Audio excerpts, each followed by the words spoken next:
ኃጢአትን የማሸነፊያ 4 መንገዶች በሚል በልቤ እግዚአብሔር ያስቀመጠውን ሐሳብ ሹክ ይበላችሁ። ዘፍጥረት ምዕራፍ 38 ላይ የተጠቀሰው የዮሴፍ ታሪክ። ዮሴፍ በህይወቱ ላይ ያጋጠመውን የኃጢአት ተግዳሮትን እንዴት ድል መንሳት ይቻላል? 4 ነገሮች መካከል አንደኛው የተሰጠውንና ያልተሰጠውን ነገር ለይቶ ማወቅ ነው። ዮሴፍ ጲጢፋራ በሚባል ሰው ቤት ውስጥ ተቀጥሮ ይሰራ የነበረ ግዞተኛ ባሪያ የሆነ ሰው ነው እና የጌታው ሚስት አይኑን ጣለችበት ይላል።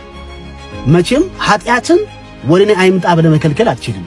ሲመጣ ግን እንዳይገዛ መከልከል ትችላለህ። ማርቲን ሉተር ምን ይላል? ወፎች በአናት ላይ እንዳይበሩ መከልከል አትችልም፣ ጭንቅላት ላይ ግን ተቀምጦ ጎጆአቸው እንዳይሰርጉ መከልከል ትችላለህ ይላል።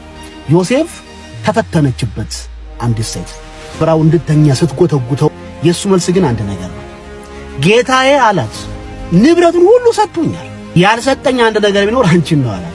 የተሰጠህን ካልተሰጠህ መለየት መቻል አለብህ። አልተሰጠንም ብዬ ከማስባቸው ነገሮች አንዱ በጣም ይግረምህና አንተ ራስህ ለራስህ አልተሰጠህም።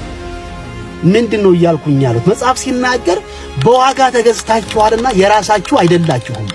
በየትኛው በህይወቴ ክፍል ላይ ማዘዝ እንዳልችል ሆኜ ዋጋ ወጥቶብኛል። የኔ ህይወት ለኔ አይደለም።